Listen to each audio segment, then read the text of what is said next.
স্বামী স্ত্রীর মধ্যে দূরত্ব তৈরি হয় স্বামীর তিনটি ভুলের কারণে।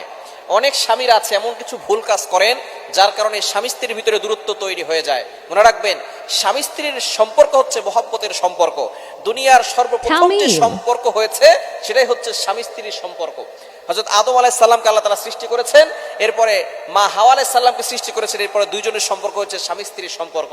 সুতরাং এই সম্পর্কটা বর্তমানে এমন ভাবে অবহেলিত হচ্ছে, প্রত্যেকটা জায়গায় জায়গায় সংসারে অশান্তি অশান্তি অশান্তি ছাড়া আর কিচ্ছু নাই। আমরা একটু স্যাক্রিফাইস করতে জানি না। স্বামী স্ত্রী উভয়জনকেই স্যাক্রিফাইস করতে হবে, কিন্তু স্বামীরা কিছু ভুল করে থাকেন। এই ভুলের কারণে সংসারে স্বামী স্ত্রীর মাঝে দূরত্ব সৃষ্টি হয়। এটা যদি আপনি আপনার ভুলের কারণে হয়, অবশ্যই আল্লাহর কাঠগড়ায় আপনাকে জবাবদিহি করতে হবে। নাম্বার ওয়ান, এক নাম্বার হচ্ছে স্ত্রীর সামান্য ভুলেই স্ত্রীকে অপমান করা, স্ত্রীকে লজ্জিত করা, স্ত্রীকে রেসপেক্ট না করা।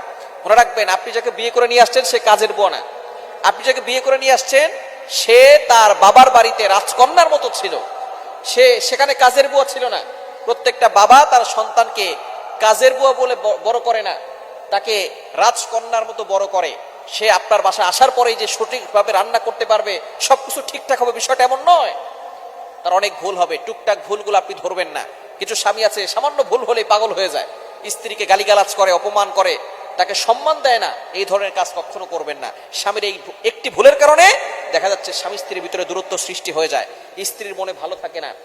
স্ত্রীর মনটাকে সবসময় চাঙ্গা রাখবেন, তাহলে দেখবেন আপনার সংসারে সুখ আসবে, শান্তি আসবে। স্ত্রীকে কখনো অপমান করবেন না। দ্বিতীয় নাম্বার হচ্ছে স্ত্রীকে অবহেলা করা, স্ত্রীকে গুরুত্ব না দেওয়া। আপনি অফিসে গেছেন, অফিস থেকে আসার পরে স্ত্রীকে একটু সময় দিবেন, কিন্তু না, বর্তমানে মোবাইল এসে এমন ভাবে আমাদেরকে মোবাইলের ভিতরে আসক্ত করে ফেলেছে যে আমরা বাসায় আসার পরে সন্তানকে সময় দেই না, স্ত্রীকে সময় দেই না, আমরা সময় দিই মোবাইলকে। অফিসে সারাদিন মোবাইলে থাকে, কাজের ভিতরে ব্যস্ত থাকে, যতটুকু সময় পায় মোবাইল চালায়। আবার বাসায় আসার পরেও দেখা যাচ্ছে যে স্ত্রীকে সময় না দিয়ে, সন্তানকে সময় না দিয়ে সে মোবাইলে আসক্ত হয়ে পড়ে। খবরদার, স্ত্রীকে এভাবে অবহেলা করবেন না, তাকে সম্মান দিবেন। এবং তিন নাম্বার যে সমস্যাটা, সেটা হচ্ছে স্ত্রীকে গালিগালাজ করা, মারধর করা, স্ত্রীর পরিবারকে গালিগালাজ করা। এটা কখনো করবেন না। আপনার পরিবার আপনার কাছে দামি, আর স্ত্রীর পরিবার তার কাছে দামি নয়। আপনাকে বিয়ে করছে মানে যে স্ত্রী সবকিছু ছেড়ে দিয়ে আসছে, বিষয়টা এমন নয়। আপনি নিজেকে অবশ্যই এইভাবে প্রস্তুত করবেন যাতে করে আপনি আপনার স্ত্রীকে কখনো এই ধরনের অপমান না করেন। স্ত্রীকে গালিগালাজ করবেন না, মারধর করবেন না। মনে রাখবেন, স্ত্রীরা হচ্ছে নরম, তারা ভালোবাসা চায়, তারা যত্ন পেতে পছন্দ করে, তারা ভালোবাসা পেতে পছন্দ করে। স্ত্রীরা, নারীরা যদি একটু কম ভালোবাসা পায় তখনই তারা অভিমান করা শুরু করে। যখনই দেখবেন আপনার স্ত্রী অভিমান করা শুরু করেছে, তখনই আপনি তাকে ভালোবাসবেন বেশি, তাকে মহব্বত করবেন বেশি। স্ত্রীকে মাঝে মধ্যে ঘুরতে নিয়ে যাবেন, এটা সুন্নাত। নবী সাল্লাল্লাহু আলাইহি ওয়াসাল্লাম ঘুরতে নিয়ে যেতেন। স্ত্রীকে মাঝে মধ্যে খাওয়াবেন, গিফট করবেন, আইসক্রিম দিবেন, ফুচকা কিনে দিবেন, স্ত্রীরা খুশি হবে। স্ত্রীদেরকে খুশি করতে অনেক কিছু লাগে না, অনেক কিছু লাগে না স্ত্রীদেরকে খুশি করতে। আপনি 20 টাকা দিয়ে একটা আইসক্রিম এনে দিলে স্ত্রীরা খুশি হয়ে যায়। এজন্য আপনাকে অনেক কিছু দিতে হবে, বিষয়টা এমন নয়।